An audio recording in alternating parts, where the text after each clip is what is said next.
sprint, mouse look, aim down sights, health regen. Mechanics which gamers now accept as standard without second thought were at one point in time boundary-pushing innovations in first-person shooter games. But today, in an industry where so many mechanics, gameplay styles, and control schemes are the same across the board, it can be tough to imagine a game bringing something truly new to the genre the way the classics did decades ago. Sometimes, though, the most innovative designs slip by right under our noses. Today, let's take a look at those FPS games that did it differently, from the past, both distant and more recent, to the present, in order to consider the future of truly innovative first-person shooter games.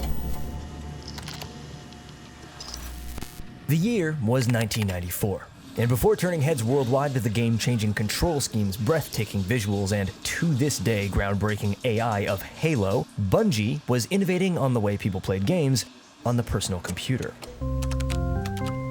Following up 1993's Pathways into Darkness, Marathon was a maze-like FPS exclusive to Apple Macintosh.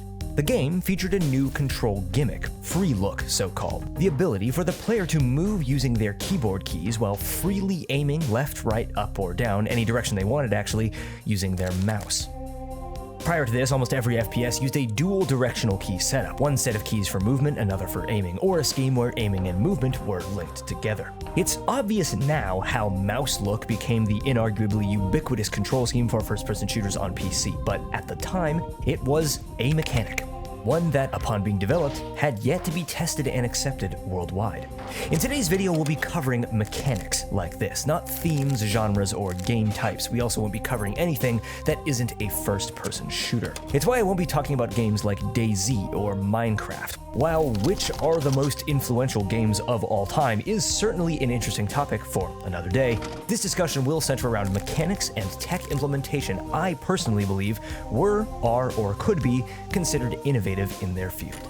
Likely while Halo was still being developed at Bungie as an open-world RTS, gamers had just gotten their hands for the first time on another shooter with sprawling environments, Delta Force, published by Novalogic for Windows in 1998. With draw distances never before seen due to the developer's proprietary voxel space engine, the player could aim and shoot at enemies with a long-range scope, depicted picture-in-picture here on the player's screen, a mechanic which would, due to difficulty rendering complex high-definition environments, mostly make its way out of FPS games until the mid to late 2010s. A mechanic which did stick around since its inception was the ability to aim down sights, first seen in action in GoldenEye and the Medal of Honor series, but it wasn't actually a given in FPS games until later than many modern gamers might realize. The same can actually be said for a regenerating health system taken from action RPGs of the 1990s and making its way into games like Halo in the 2000s.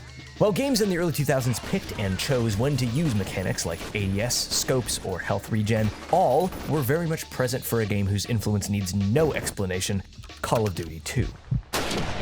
By taking the previous titles in the series' primary and secondary weapon systems, sprint, crouch, and prone positions, the ability to ADS for greater accuracy, and replacing a health kit and hit point system from the first game with automatically regenerating health, communicated here immersively with visuals and audio, COD 2 was not only huge for the World War II genre at the time, its basic core gameplay systems are still mirrored in most military FPSs all the way up till today in the 2020s. But boots on the ground is not the only way that you'll be shooting in first person these days. Jumping forward to the 2010s, advanced movement systems had become all the rage.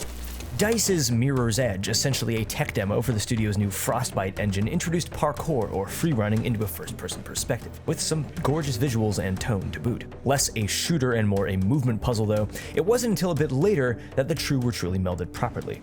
First seen in games like Brink, it wasn't until around 2014 that free-running felt as good as it looked, with Respawn Entertainment's Titanfall.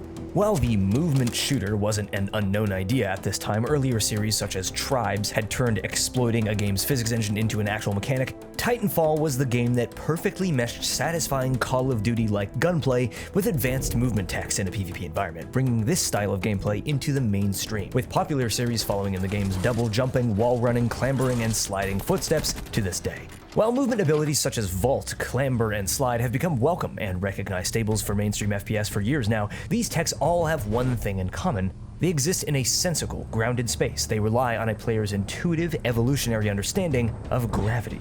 What if you threw all that out the window completely?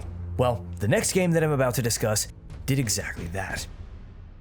This video today wouldn't be possible without the support of War Thunder, the most comprehensive vehicle combat game ever made on PC and consoles, completely free to play. Now, I've followed War Thunder since it came out, and as it's amassed over 70 million players worldwide over the years, one thing stuck out to me: this game can truly be played however you want. If you love kicking back and just scrapping tanks and planes, taking in the authentic audio-visual experience of mechanized warfare over the past 100 years, play on casual mode. Or if you're the kind of person who can name the materials, thickness, and slope angle of a BTR's armor plating off the top of your head, simulator battles will be your speed, with every little detail taken into consideration. But no matter how you play, what era, which of the over 2,500 vehicles or gameplay styles you want to rock with, all you need is a mouse and keyboard or controller to play. The game is optimized to run on even the most meager hardware, so no NASA PC required either. Sign up with the code in the description or pinned comment on this video, and for a limited time, new players or those who haven't played in 6 months will be treated to a huge bonus pack of premium vehicles, the Eagle of Valor exclusive decorator, 100,000 silver lions, and 7 days of premium account. Do not miss the chance to claim that stuff, and thank you again to War Thunder for sponsoring today's video.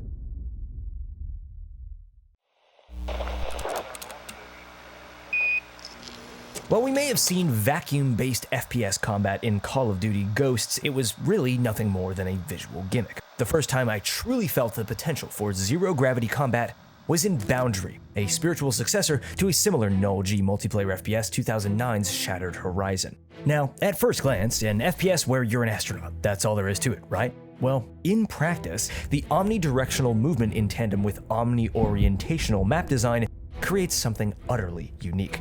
Think about this. You can move in any direction, spin and orientate yourself in any position. Your perspective changes based on your orientation, and as a result, up can be down, or the side, walls can be your floor or ceiling, or neither. It's all up to your movement and how your brain reads the space. The map design of this game tied into this. There is no high ground, defilade or enfilade, no power positions in a general sense. Anything can be perceived as cover to hide behind, to push up and over, or down below, depending on how you look at it. Sound a bit sickening? Yeah, well, some players definitely felt the same way. But if you take the mentality of the training room scenes in the book Ender's Game, once you are able to rid your mind of the idea of up or down, you can really get creative and intuitive with your movement, taking advantage of those who couldn't rid their mind of the natural human tendency to look for the floor. It might have honestly been a bit too off-putting for mainstream players, and despite its polished core gameplay, Boundary also suffered from a general identity crisis, and there were plethoras of publishing issues going on behind the scenes to add insult to injury. Sadly, despite its forward-thinking ideas, the game is completely dead, alongside its predecessor. However, Boundary's NASA punk sci-fi design was gorgeous, in my opinion, and the gameplay was chunky, satisfying, and intuitive. I'm confident that one day another studio could riff off the same ideas and truly bring the intelligent design needed to let a spacefaring FPS truly shine. If you think omni-orientational movement and null-G map design seem confusing though, brace yourself, you ain't seen nothing.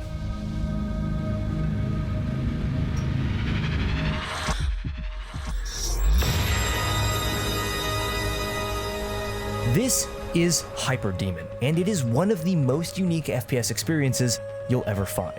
Created by indie developer Sorath as a follow-up to the hellish arena FPS Devil Daggers, Hyperdemon is all about tempo. Killing entities in succession adds seconds to your clock, and the game can be beaten in mere minutes if you're able to keep your timing up, hit your shots, and avoid being touched by any of the enemies. Using your movement text and contextual attacks, this game is all skill. But that's not actually why it's interesting. Watch closely.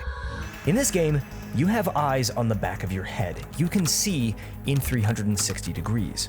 The game clearly has a mega boosted FOV, creating a GoPro-like effect when the player jumps high above the arena, but these red shapes you see pass across the screen, those are enemies behind the player's cone of vision, within a certain radius. Everything in Hyperdemon is about audio-visual feedback. When you're actually playing the game, trust me, it's nowhere near as acid-trippy as it looks. Everything has a meaning. Enemies are golden and starburst when gearing up for an attack. Killed enemies are purple, etc. And red means that that thing is behind you.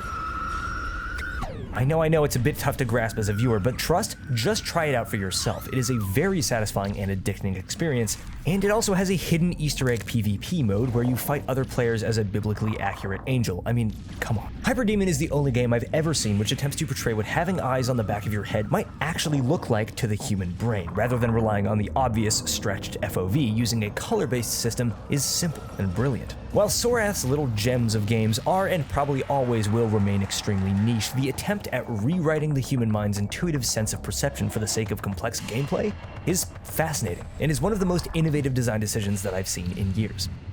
Reinterpreting the way we think about physical spaces isn't exclusive to single-player art house trips, however, as exemplified by a much more recent title.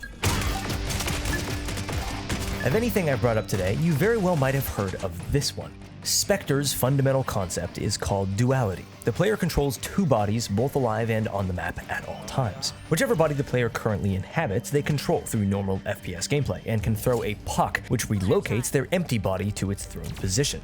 One click of a button, and you switch between the two bodies. Most people, at first glance, viewed this as having two lives, a second chance in case you die. And you can certainly play it that way if you're boring. No, in my opinion, and I believe that of the devs, it goes way beyond that.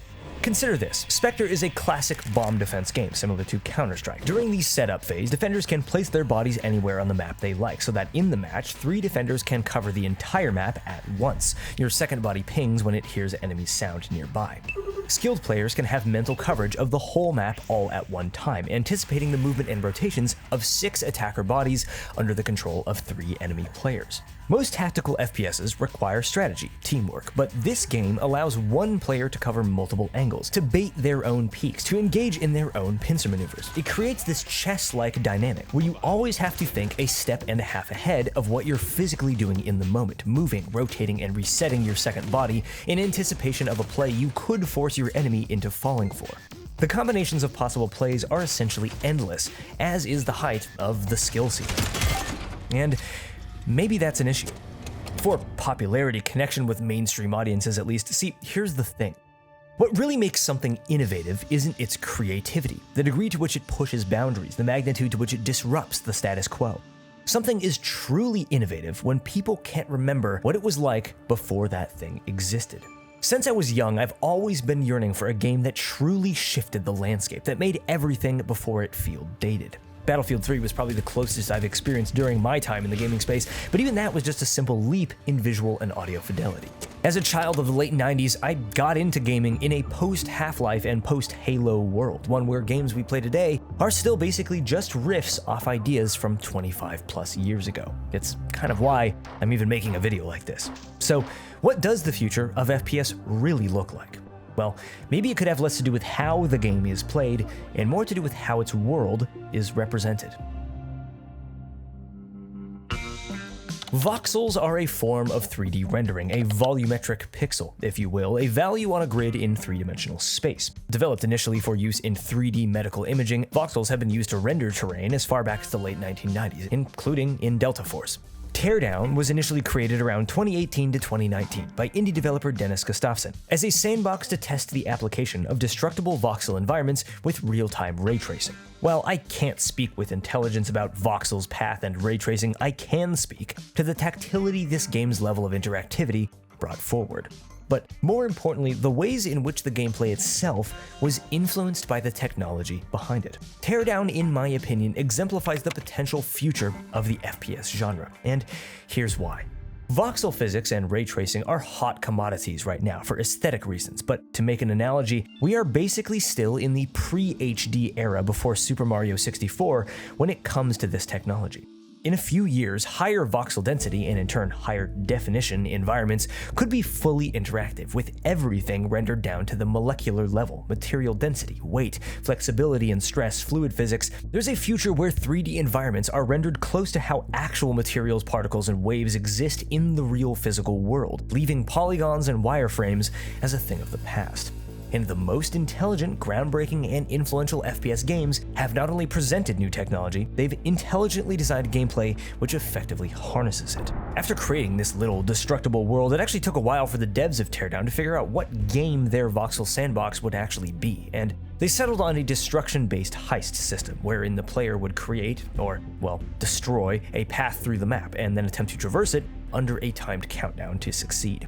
Every innovative FPS of the last 50 years has basically done the same thing, created new systems, new ways to interact with the digital world, and then designed gameplay which fully took advantage of these decisions. Wolfenstein, Half-Life, Halo, they all became legendary not just because they were groundbreaking mechanically, but because they made their groundbreaking mechanics fun. This is the future of the FPS genre.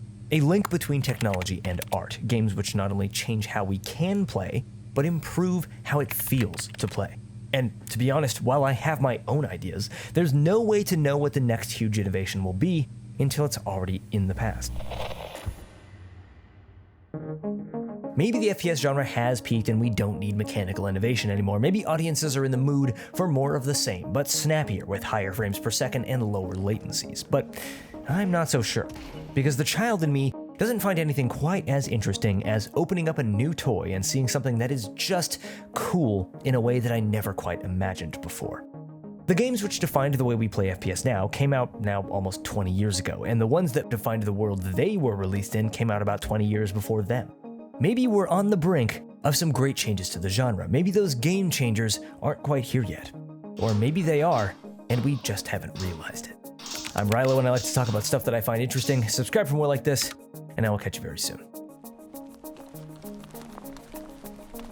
So a little earlier in this video, I mentioned the most influential games of all time and how it might be an interesting subject to cover. If you think so, please let me know in the comments, as well as any other ideas you have of subjects surrounding FPS or games in general you think I should take a look at. And I want to again give thanks to War Thunder for sponsoring today's video. Get out there and join the millions of players playing for free on console and PC right now, and sign up using the code in the video's description or pinned comment to get that bonus pack for new or returning players, 7 days of premium account, 100,000 Silver Lions, exclusive premium vehicles, and much more. And thank you again for watching, and a huge thanks to bringing me to 200,000 subscribers in my first year making YouTube content. It really means a lot and constantly keeps me motivated to make this content better. There is some very exciting stuff on the horizon, and I cannot wait for 2025. Hope you have a great rest of your day, and I will see you soon. Peace.